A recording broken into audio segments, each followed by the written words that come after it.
میرے نبی پاک علیہ السلام کے غلام حضرت طارق بن عبداللہ رضی اللہ تعالیٰ عنہ فرماتے کلمہ پڑھنے سے پہلے ایک دفعہ ہمارا سارا قبیلہ تجارت کے لیے نکلا تھا، اور اس وقت منظر یہ ہوتا تھا کہ ہم اپنی عورتوں کو بھی ساتھ لے جاتے تھے۔ 6 مہینے سفر کرنا ہوتا تھا، اونٹ گھوڑے ہم بیچا کرتے تھے، عورتیں بھی ساتھ رہتی، کھاتے بھی پکاتے بھی۔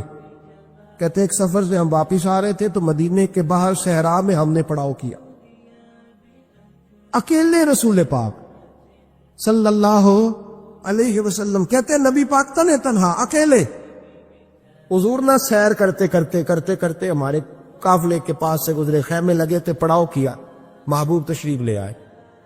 کہتے حضور سید عالم صلی اللہ تعالی وسلم تشریف لائے، کوئی قبیلے میں سے قافلے میں سے حضور کو جانتا نہیں تھا۔ ایک سرخ رنگ کا اونٹ تھا ہمارے سردار کا جو بکنے سے رہ گیا تھا، بڑا خوبصورت۔ کہتے نبی پاک کو پسند آ گیا۔ حضور پوچھنے لگے تم کون ہو؟ کہا جی مسافر ہے۔ کہاں سے آئے ہو؟ فلاں جگہ سے آئے ہیں۔ کس لیے آئے ہو؟ ہم تجارت کی غرض سے نکلے۔ اونٹ بیچو گے؟ بیچنا ہے۔ کتنے کا سودا طے ہوا؟ اس نے کہا اتنے لینے، حضور نے کہا اتنے دینے، بات طے ہو گئی۔ کہتے ہیں لگام حضور نے پکڑی اور فرمانے لگے وہ سامنے میرا شہر ہے جس کا نام مدینہ، وہ میرا شہر ہے، میں ابھی مدینے جاتا ہوں، اپنے غلام کو بھیجتا ہوں، اور تمہیں آ کے نہ قیمت دے جاتا ہے۔ محبوب گھوڑے کی لگام تھا، اونٹ کی لگام تھا، میں نکیل تھا، میں اونٹ تھا سرخ رنگ کا۔ حضور لے کے جب نکلے نا، تھوڑا سا چند قدم آگے گئے تو ان میں سے ایک شخص بولا، کہنے لگا سردار آپ سیانے لوگ ہیں، سمجھدار ہیں، اس شخص کا نام پوچھا آپ نے؟ قبیلہ پوچھا ہے؟ ایڈریس کا پتہ ہے؟ پتہ ہے کہاں رہتا ہے؟ اتنا قیمتی اونٹ دے دیا۔ وہ سردار بھی کہنے لگا، سارے کہنے لگے یار ان کی باتوں میں اتنی لذت تھی، ان کی گفتار و رفتار اتنی باوقار تھی، مزیدار تھی کہ ہوش ہی کوئی نہیں رہا۔ بھئی ہم پرانے تاجر ہیں، کبھی اس طرح کا سودا کیا ہی نہیں جس طرح کا آج ہو گیا۔ اوہو واقعی کچھ نہیں یاد رہا، کوئی سمجھ نہیں آئی۔ وہ ابھی نظر آ رہے ایک آدمی، دوڑ کے جاؤ، دوڑ کے، اور جا کر کے نا ان سے کہو بڑی جائز بات ہے، وہ ناراض بھی نہیں ہوں گے۔ ان سے ایک شخص کہو کہ بھئی اونٹ دے جاؤ، پیسے لے آنا اور اپنا مال لے جانا، دوڑ کے جاؤ۔ ایک شخص دوڑنے لگا تو سردار کی بیوی خیمے کے اندر تھی، پردے کے پیچھے سے بولی، کہنے لگی خبردار کوئی پیچھے نہ جائے، اگر پیسے مل گئے تو ٹھیک ہے، نہ ملے تو میں دے دوں، کوئی پیچھے نہ، کوئی نہ جائے پیچھے۔ سردار کہنے لگا تو جانتی ہے؟ کہنے لگی نہیں۔ کہا گارنٹی کیوں دے رہی ہے؟ تو کہنے لگی تم نے ان کا چہرہ نہیں دیکھا؟ تم تو سودے کر رہے تھے، میں پردے کے پیچھے سے دیکھ رہی تھی۔ پیر مہر علی شاہ صاحب کو کسی نے کہا تھا نبی پاک کا حلیہ بیان کرے، بتائیں حضور کے کان مبارک کیسے تھے، آنکھیں کیسی تھی، ناک مبارک کیسی تھی، بینی مبارک کیسی تھی۔ تو پیر مہر علی شاہ صاحب کہنے لگے کوئی مثل نہیں ڈھولن دی، کہنے لگے مجھ سے نہیں بیان ہوتا حضور کا حلیہ، کوئی مثل نہیں ڈھولن دی، تو چپ کر مہر علی، ایتھے جا نہیں بولن دی، بس کر، تو بیان کر سکتا ہے؟ اتنی طاقت اعلیٰ حضرت نے کہا لم یاتی نذیر کپی ناظر مثلے تو نشد پیدا جانا۔ کہا حضور مثال تو تب آپ کی بنے گی نا، کوئی آپ کی طرح کا پیدا تو ہوگا، تب بھی مثال بنے گی، تو جب ہوا ہی نہیں تو مثال کیسے بنے گی؟ کہنے لگی کوئی نہ جائے، نہ پیسے آئے تو میں دے دوں گی۔ میں تو پردے کے پیچھے سے دیکھ رہی تھی، ان کے چہرے کا وقار دیکھا، ان کی آنکھوں کی روشنی دیکھی، ان کے لفظوں کا حسن دیکھا۔ تم 50 باتیں کرتے تھے، وہ ایک جواب دیتے، اور گنے چنے لفظ بولتے تھے، ان کی سادگی کا وقار دیکھا۔ جانے دو، نہ پیسے آئے تو میں دوں گی۔ کہتے حضور گئے، تھوڑی دیر کے بعد ایک کالے رنگ کا حبشی غلام آیا، پیسے بھی پکڑے اور اپنی چادر میں نا کھجورے باندھ کے تو پیچھے ڈالی ہوئی، اور دیہاتی لوگ پیچھے نہیں ڈال لیتے، کھجورے ڈال کے پیچھے۔ کہتے وہ آئے اور ان کی آنے کا انداز بھی بڑا نرالا تھا۔ کہتے وہ جھومتے جھومتے اللہ کا ذکر کرتے، اللہ الصمد کرتے پہنچ گئے، اور آگے کہنے لگے تم سے میرے نبی نے اونٹ خریدا؟ تم سے؟ کہا ہم سے خریدا ہے۔ کہنے لگے یہ تمہارے پیسے؟ اور پھر چادر کھول کے صحرا پہ بچھا دی، کہنے لگے یہ تمہارے پیسے، اور کھجورے کھاؤ، میرے نبی نے تحفہ بھیجا ہے، کھاؤ، حضور نے تحفہ بھیجا ہے۔ تو وہ سردار کی بیوی اوٹ ہٹا کے کہنے لگی، اور کالے رنگ کے اکشی گلاب، انہیں کھجوریں کھلا، اور مجھے اس عزت والی ماں کا نام بتا جس کے گھر میں ایسا لال پیدا ہوا، انہیں کھجوریں کھلا، اور مجھے اس عظمت والے باپ کا نام بتا جس کے گھر میں ایسا پھول کھلا ہے، وہ قبیلہ تو بتا تو صحیح، وہ کون تھے؟ 2 گھڑیاں رکے ہیں پر خوشبوئی پھیل گئی ہے، رنگ ہی بدل گیا، تار کوئی مثل نہ ڈھولن دی، تو چپ کر مہر علی، ایتھے جا نہیں بولن دی۔ ایک روایت میری نظر سے گزری، اور کیا ہی انداز ہے، امام زرقانی نے لکھی، ایک صحابی ہیں حضرت ابو قرصافہ رضی اللہ تعالیٰ عنہ، حضرت ابو قرصافہ رضی اللہ تعالیٰ عنہ فرماتے، میں چھوٹا تھا، میری اماں اور میری خالہ مجھے ساتھ لے گئی، میں نے کہا کہاں جانا ہے؟ کہنے لگے آؤ نبی پاک کا کلمہ پڑھنے جانا ہے، پڑھیے درود شریف صلی اللہ، سارے پڑھیے، پھر پڑھیے ایک دفعہ صلی اللہ تعالی علیہ، حضور کا ذکر ہو تو فوراً درود پڑھنا چاہیے۔ نبی کریم علیہ السلام کی بارگاہ میں نا میری خالہ اور میری اماں دونوں مجھے ساتھ لے گئی کلمہ پڑھنے، کہتے ہیں جب ہم حضور کی بارگاہ میں پہنچے، کلمہ پڑھا، واپس آئے تو میری اماں اور میری خالہ آپس میں بات کرنے لگی۔ میری خالہ کہنے لگی تو نے دیکھا ہے ان کا بولنا کتنا مزیدار؟ میری خالہ کہنے لگی تو نے تو وہ دیکھا، لیکن وہ جو غلام آیا تھا اس کے ساتھ ان کا رویہ کتنا پیارا تھا، تو نے دیکھا جب وہ کھانا کھا رہے تھے تو پہلا خیال انہوں نے ہمارا کیا، بار بار وہ ان کا ذکر کرتی، کہتے آپس میں حضور کی شانیں بیان کرتی، میری اماں بھی میری خالہ بھی۔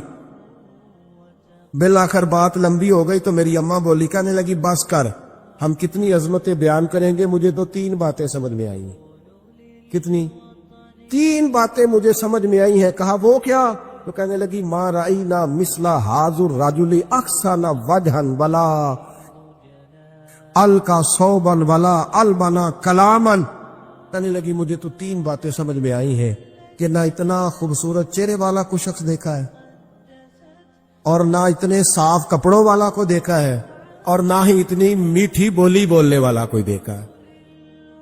3 باتوں کی کمال ہے، ظاہری حسن بھی کمال، کپڑوں کی صفائی بھی کمال، اور رسول پاک کا بولنا بھی کمال، لب و لہجے میں مٹھاس بھی خوبصورتی والی۔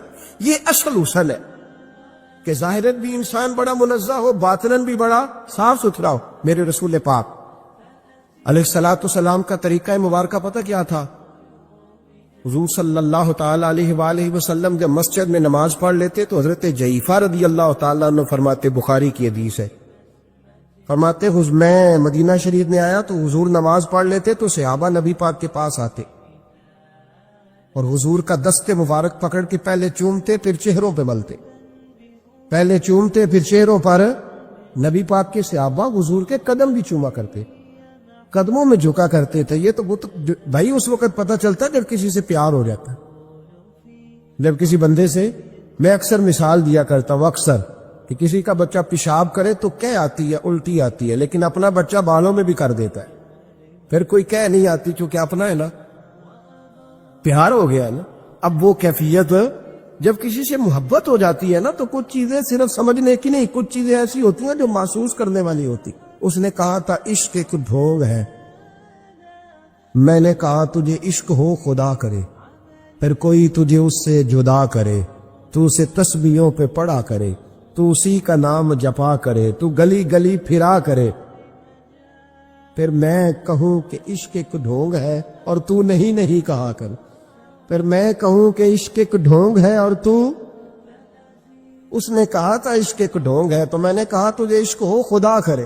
بھائی یاد رکھو جب انسان کو محبت ہوتی ہے تو پھر اس کے انداز بدل جاتے ہیں، اس کے طور طریقے تبدیل ہو جاتے ہیں۔ وہ میں اکثر ایک بات کہا کرتا ہوں، میں کہتا ہوں بچہ باہر سے برگر کھا کے آ جاتا ہے رات، اماں کہتی بیٹے روٹی کھا لو، کہنا دوسرا گوبھی پکائی میں نہیں کھانی، حالانکہ برگر کھا آیا ہے، دور سے کھا آیا ہے، تو اماں اس کو کہتی ہے پھر میں سوئیاں نہ بنا دو تھوڑی سی اپنے بیٹے کو، فٹافٹ چاول نہ تجھے ابال دوں، ساتھ میں باریک دال بنا دیتی، کہتا نہیں میری مرضی کا پکاتے ہی نہیں، میں نے نہیں کھا ایسے۔ اب ابا جو ہے نا، ابا وہ اماں کو سمجھا رہا، کہتا چھڈ پرا بھوک لگے گی تھی آپ ہی کھا لے گا، سنا ایڈی ٹینشن ہے ایمی پہ تینوں ستاندا ہے۔ اماں کیا کہتی ہے؟ کہتی نہیں مجھے نیند نہیں آ کہ کھائے گا تو سکون آئے گا۔ اب اس کو آپ لاکھوں دلیلیں دیں کہ سیانا بیان ہے, بچہ نہیں ہے, 22 سال کا ہے, 24 سال کا, چھوڑ تو کیا کر رہی ہے. لیکن اماں کو کوئی سمجھا سکتا؟ کیوں نہیں سمجھا سکتا کہ اسے اپنے بیٹے سے پیار بڑھا. وہ کیا کرے, وہ مجبور ہے. اس کے دل کی کیفیت اس طرح کی ہے کہ کوئی دنیا کی طاقت اسے سمجھا سکتی؟ سوال ہی نہیں پیدا ہوتا کوئی اسے سمجھا سکے. یہ ممکن کیسے ہو, کیسے سکتا ہے؟ یہ محبت ہے. میرے رسول پاک علیہ السلام کے صحابی حضرت جعفہ فرماتے, میں حضور کی بارگاہ میں آیا تو صحابہ کیا کرتے, نبی پاک کا دست مبارک پکڑتے, پہلے چومتے, پھر چہرے پہ ملتے. بخاری ہے. فرماتے میں نے کہا یہ کیا کر رہے ہیں؟ پھر اچانک میرا بھی دل کیا ذرا کر کے تو دیکھو. کچھ چیزیں چکھنے پہ پتہ لگتا ہے کتنی مزیدار ہے. کہتے میں بھی قریب گیا, حضور کہ دست مبارک میں نے ہاتھ ڈالا. فرماتے ہاتھ پکڑا ہی تھا کہ نبی پاک کا ہاتھ برف سے بھی زیادہ ٹھنڈا. فرماتے پھر میں نے پکڑ کے چہرے پہ ملا تو کستوری سے زیادہ خوشبو آ رہی تھی دست مبارک. فرماتے اب میرا چھوڑنے کو دل ہی نہیں کر رہا, اب میری طبیعت نہیں مان رہی تھی. میرے نبی کریم علیہ السلام اللہ کی دلیل ہے. ہر پاکیزگی, ہر حسن, ہر کیف اللہ نے اپنے رسول کو عطا فرمایا. دنیا کی جتنی غلاظتیں تھیں, جب کوئی حضور کے قریب جاتا تھا کو ساری غلاظتیں دور ہو جاتی. کما ارسلنا فیکم رسولا منکم یتلو علیکم آیاتنا ویزکیکم. اللہ فرماتے میرے محبوب تم پر میری آیتیں پڑھیں گے اور تمہیں پاک فرما دے, تمہاری ساری ناپاکیاں نبی پاک دور کر دے, ہر غلاظت تم سے دور ہٹ جائے. ایک صحابی ہے حضرت شیبہ بن عثمان رضی اللہ تعالی عنہ, وہ کہتے ہیں میرے والد کو اور میرے چچا کو مسلمانوں نے احد میں قتل کر دیا تھا. میرے دل میں بڑا غصہ تھا, بڑا جلال تھا کہ کبھی مجھے موقع ملے تو میں بدلہ لوں گا. کہتے فتح مکہ کے بعد نبی پاک علیہ السلام حوازن کی جنگ کے لیے نکلے. مجھے پتا چلا حضور جا رہے ہیں تو میرے اندر شعلے بھڑک رہے تھے انتقام کے. روز میں منصوبہ بندی کرتا, پلاننگ کرتا کہ کسی طریقے سے میں ان تک پہنچوں گا اور بدلہ لوں گا. کہتے ہیں نبی کریم علیہ السلام نہ حوازن کے لیے پہنچ چکے تھے. فرماتے میں بھی جنگ میں جا کے شریک ہو گیا اور میں نے طریقہ اس طرح کا اختیار کیا کہ کسی طریقے میں حضور تک پہنچ جاؤں. سمجھ آ رہی ہے میری بات کی؟ نبی کریم علیہ السلام تک کسی طریقے پہنچ جاؤں. فرماتے ہیں لڑتے لڑتے, لڑائی کے 2 طریقے ہوتے تھے. کبھی تو ایسے ہوتا تھا کہ ایک دو آدمی مل کے آپس میں لڑتے تھے, پھر گمسان کا رن پڑتا تھا, گھمبیر ہو جاتی تھی جنگ, سمجھ نہیں آتی تھی تیر کہاں سے آیا, نیزہ کہاں سے آیا. فرماتے جب گمسان کا رن پڑا نا, مجھے موقع مل گیا, میں حضور کے قریب پہنچ گیا. حضرت شیبہ بن عثمان رضی اللہ تعالیٰ عنہ کہتے جب میں پہنچ گیا تو میں نے نا دیکھا کہ اب حضور کے قریب لوگ نہیں ہیں. فرماتے میں نے نا فوراً تلوار اٹھائی, تلوار اٹھا کے میں حضور کو معاذ اللہ شہید کرنے ہی لگا تھا کہ ایک نور چمکا حضور کے سامنے. پڑھیے درود صلی اللہ علیہ وسلم. کہتے ایک نور چمکا, اتنی تیزی تھی اس نور میں کہ میری آنکھیں بند ہو گئی, میرے ہاتھ سے تلوار گر گئی, آنکھیں چندھا گئی میری. فرماتے تلوار میرے ہاتھ سے چھوٹ گئی. اب جب وہ روشنی مدھم ہوئی نا تو میں نے دیکھا نبی پاک سامنے کھڑے مسکرا رہے ہیں.